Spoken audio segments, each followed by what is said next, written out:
हाँ दोस्त, मैं तुझे आज वो रिकॉर्डिंग भेज दूंगा तो फिर और वो फ़ोटो भी भेज दूंगा।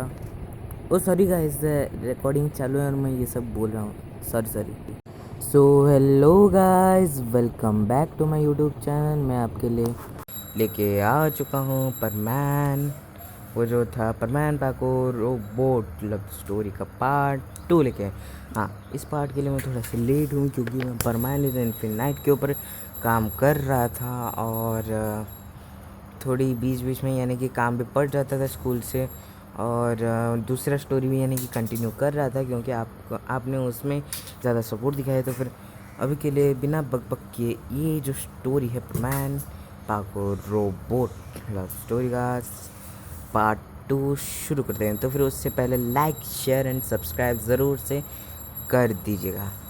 और अगर ये घंटी की आवाज़ आ रही है तो माफ़ कीजिएगा, पर हमारे घर में पूजा चल रही है क्योंकि दुर्गा पूजा का भी टाइम है। तो फिर अभी हम चलिए स्टार्ट करते हैं। तो फिर हमने ये देखा था कि बड़मान हैरानी से कहते हैं क्या सिर्फ 2% लोग बचे हैं। तभी बड़मान कहते हैं, तभी वो जो परमानेंस लोग होते हैं वो कहते हैं हाँ बड़मैन, बस 2% लोग ही बचे हैं और कोई भी नहीं बचा। यहाँ तक कि हमारे पेरेंट्स भी सभी की मौत हो गई। और ऐसा क्योंकि वो बहुत ज़्यादा रोने लगते हैं। उसके बाद हम ये देखते हैं कि वो जो बड़वान होते हैं उनको शांत करवाते हैं और कहते हैं तुम लोग रो मत और प्लीज़ थोड़ा सा शांत रहो। अगर परमान से यानी कि हिम्मत हार जाएंगे तो आम आदमी को तो छोड़ ही दो। तभी वो जो पायन होता है वो कहते हैं हाँ बड़मैन, और परमैन भी कहते हैं हाँ बड़मैन, और पाको भी कहती है और वो भी। और वो सब यानी बहुत ज़्यादा दुखी थे, पर फिर भी वो हिम्मत जुटा के ऐसा कहते हैं। और फिर वो बड़मैन को कहते हैं बड़मैन, पर हम ये सब कुछ ठीक कैसे करें, आखिर ये सब कुछ कैसे ठीक होगा। तभी वो जब बड़मैन होते हैं वो कहते हैं कि ठीक हो सकता है पर इसमें बहुत ज़्यादा टाइम लगेगा, 15 से 20 साल लगेंगे इसको सब कुछ ठीक करने में। और बर्डमैन ग्रुप जो होती है वो कहते हैं अच्छा ठीक है बर्डमैन, हम कुछ भी करने के लिए तैयार हैं। और उसके बाद बर्डमैन कहते हैं कि ये जो लोग हैं इनको पहले एक सेफ़ जगह ले जाओ। और वो उस सेफ़ जगह का नाम बोल देते हैं क्योंकि वो अकेला एकमात्र ऐसा जगह था जहाँ पर कि न्यूक्लियर अटैक नहीं हुआ होता है। और वो जो जगह का साइज़ था वो हमारे यानी कि हमारे देश भारत के मध्य प्रदेश और उत्तर प्रदेश को मिलकर जितना स्पेस बनेगा उतना बड़ा स्पेस था, थोड़ा सा बड़ा स्पेस था। उसके बाद हम ये देखते हैं कि वो जो परमानेंट ग्रुप होती है वो सभी लोगों को उस जगह पर ले जाती है। वो सभी उस जगह पर चले जाते हैं और उस जगह का नाम होता है ओरोल। हाँ, उस जगह का नाम होता है ओरोल। और वो जो परमानेंट ग्रुप होती है वो सभी को यानी कि उधर ले जाती है। हाँ, वो सभी आदमियों को यानी कि उठा के तो नहीं ले सकते क्योंकि बहुत सारे आदमी थे। आप एक बार सोच के देखिए, बिलियन अभी की कितनी पॉपुलेशन है, 7.7 बिलियन। तब तक तो कम से कम 8 बिलियन हो गई होगी या फिर और भी ज़्यादा बढ़ सकती है। तो फिर उसका 2% भी कितने करोड़ों में होगा। तो फिर उन्होंने उनको यानी कि बहुत ज़्यादा सेफ्टी के साथ वो जो धीरे धीरे करके लैंड वे की जैसे यानी कि ले गए थे।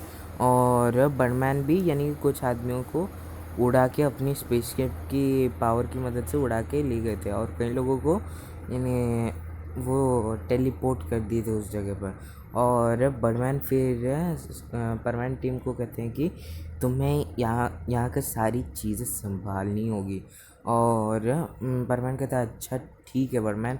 और बर्डमैन कहते हैं कि तुम्हें हर रोज़ यानी कि दूसरी जहाँ पर भी न्यूक्लियर अटैक हुआ है वहाँ पे पेड़ लगाने होंगे।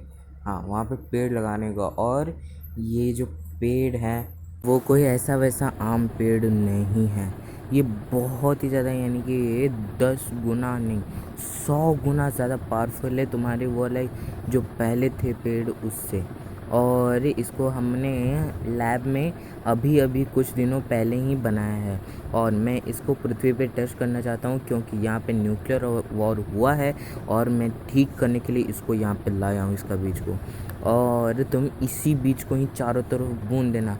और इनको इतनी ज़्यादा पानी की भी ज़रूरत नहीं होती है। तो फिर ऐसा बर्डमैन कह देते हैं। उसके बाद वो जो परमानेंट टीम होती है वो कहती है कि अच्छा ठीक है बर्डमैन, हम ये कर देंगे। और ऐसा कह के वो सभी यानी कि चारों तरफ बूंद देते हैं। और परमैन और पाको जो होते हैं वो एक खाली जगह था, थोड़ा यानी कि थोड़ा सा गड्ढा टाइप का, गड्ढा नहीं, थोड़ा सा उठा हुआ था वो जगह, वहाँ पे जाके बैठ जाते हैं।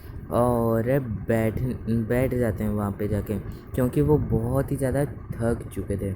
और उन्होंने पूरे यानी कि आधे जापान में बिखरा दिया था वो सारे सीड्स, क्योंकि इतनी जल्दी तो पूरे वर्ल्ड में नहीं बिखरा सकते। हाँ, और इतनी जल्दी वर्ल्ड में नहीं बिखरा सकते, क्योंकि वर्ल्ड तो कितना बड़ा है आपको पता ही, और चारों तरफ तबाही हुई है।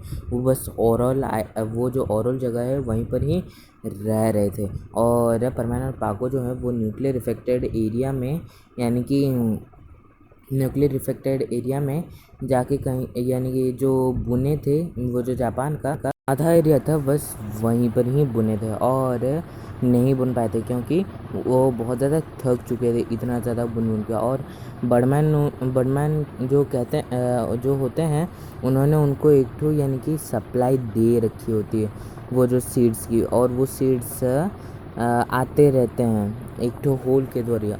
और वो जो होल था वो एक तो वार्म होल था जो कि बर्ड प्लैनेट और अर्थ को पूरा कनेक्ट करता था। और सभी लोगों को भी पता था कि कोई एक बाहर वाला यानी कि दूसरे प्लैनेट वाला हमारी मदद कर रहा है। और वो भी है ना बहुत ज़्यादा शुक्रगुजार थे। तो फिर हम जहाँ पे छोड़े थे वहीं से स्टार्ट करते हैं। वो जो परमैन और पाको जो होते हैं वो वहाँ पे जाके बैठ जाते हैं। हाँ, वो वहाँ पे जाके बैठ जाते हैं और बातें करने लगते हैं। परमैन कहता है कि पाको कितनी जल्दी क्या कुछ नहीं बदल गया, और इतनी जल्दी क्या कुछ नहीं हो गया। मुझे तो बहुत दुख है अपनी फैमिली को खोने का, पर फिर भी मैं इन गिने चुने यानी कि ये जो सारे लोग हैं पूरी पॉपुलेशन के 2% उनकी बहुत ज़्यादा सेवा करना चाहता हूँ। वो तभी पाको भी कहती हैं, हाँ मैंने भी अपने मम्मी पापा और बहुत लोगों को खोया है जो कि मेरे साथ मिले हुए थे।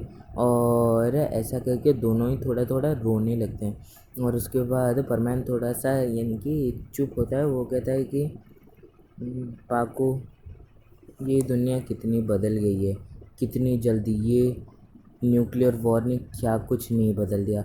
और अगर ये सब कुछ ठीक नहीं हो पाया तो मैं अपने आप को कभी माफ़ नहीं कर पाऊँगा, क्योंकि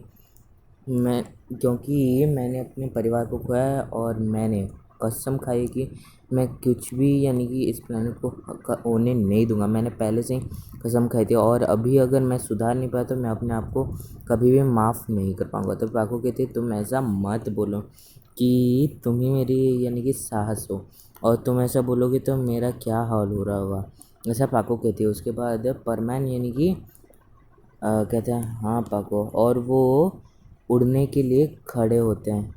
तभी परमैन जो होता है, पता नहीं उसके मन में क्या आता है कि वो जो होता है वो देखना चाहता था कि वो जो दूसरी सारी ज़मीन थी वो यानी कि प्लेन थी, पर ये वाली ज़मीन ही क्यों उठी हुई है, थोड़ी सी उठी हुई जगह पर। और वो चारों तरफ की बीचों बीच यानी कि वो जो बीच था वहाँ पे क्यों उठी हुई है। परमाण कहता है कि ये वाली जगह क्यों उठी हुई है ऐसे।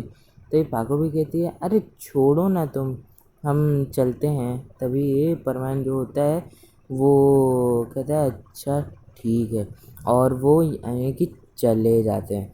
तो उसके बाद हम ये देखते हैं कि परमैन और जो परमैन ग्रुप है वो उन लोगों ने वो यानी कि जगह का काम यानी कि ख़त्म कर लिया था, जितना भी यानी कि आधा जापान का। और वो जो दूसरे दिन है, परमैन ग्रुप दूसरे दिन फिर से निकल जाते हैं। और परमैन फिर से उसी उठी हुई जगह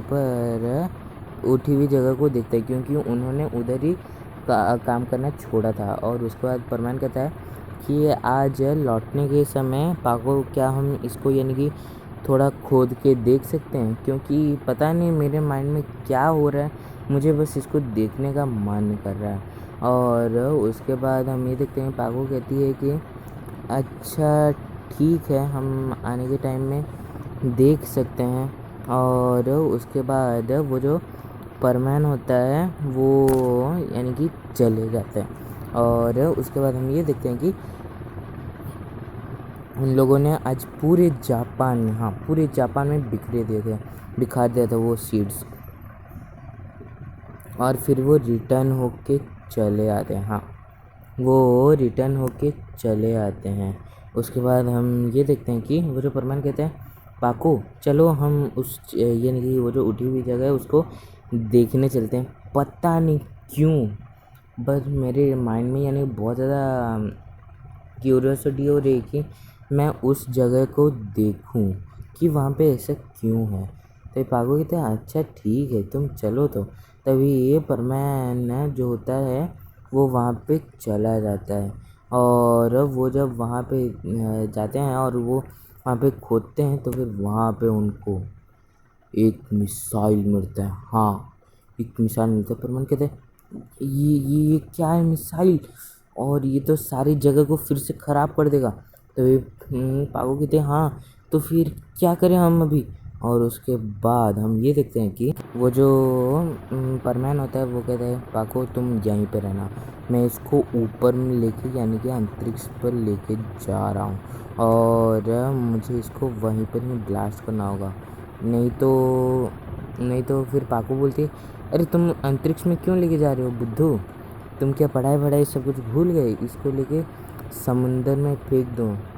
और उसके बाद कहता है हाँ हाँ, वो जो परमान होता है वो कहता है हाँ हाँ हाँ हाँ। और वो फिर वो कहता है कि इतने दिनों से पढ़ाई नहीं की है ना, इसलिए सब कुछ मैं भूल जाता हूँ। और थोड़ा कॉमन सेंस भी थोड़ा सा यानी चला गया और ऐसे मजाक करने लगते हैं। और इतने दिनों में पहली बार यानी दोनों हंस रहे होते, क्योंकि पिछले सारे दिनों में वो बहुत ही ज़्यादा दुखी हो गए थे। हाँ वो बहुत ही ज़्यादा दुखी हो गए थे। और परमैन से अकेले वो मिसाइल उठ नहीं रहा होता है। तो ये परमैन कहता है पाको प्लीज़ हमें कि मुझे हेल्प करो ये उठाने में। और पाको भी आ जाती है। उससे पहले वो जो परमैन होता है वो यानी कि वो जो परमैन होता है वो उठा के ले जा रहा होता है। उससे पहले नहीं, वो जो परमैन होता है वो उसे लेके जा रहा होता है। और बीच रास्ते में ही वो बर्डमैन को कॉल करते हैं, क्योंकि बर्डमैन कह रहा होता है कि हमें बर्डमैन को एक बार बता देना चाहिए। और वो बर्डमैन को बता देते हैं कि बर्डमैन हमारे पास हमको एक मिसाइल मिला है जो कि ग्राउंड के नीचे दबा हुआ था, हम उसको समंदर में फेंकने जा रहे हैं। तो बर्डमैन कहते हैं अच्छा ठीक है पर उसको थोड़ा दूर लेके फेंकना। तभी वो कहते हैं अच्छा ठीक है। और बात करते करते वो समंदर के में बहुत दूर पहुंच भी जाते हैं। और वो यानी कि जस्ट उसको गिराने वाले होते हैं, परमैन के हाथ से गलती से एक बटन दब जाता है जिसकी वजह से वो जो मिसाइल है वो वहीं पर ही ब्लास्ट हो जाता है। और उसके बाद की स्टोरी हम नेक्स्ट पार्ट में देखेंगे। तो फिर इस पार्ट को यानी कि थोड़ा सा ज़्यादा सपोर्ट कीजिए। आपने परमानेंट इन्फिनाइट का जो पार्ट है उसको सपोर्ट तो किया ही है, पर इसको भी सपोर्ट कर दीजिएगा। तो फिर लाइक शेयर एंड सब्सक्राइब ज़रूर से ज़रूर कीजिए। Thank you, ta-ta, bye bye.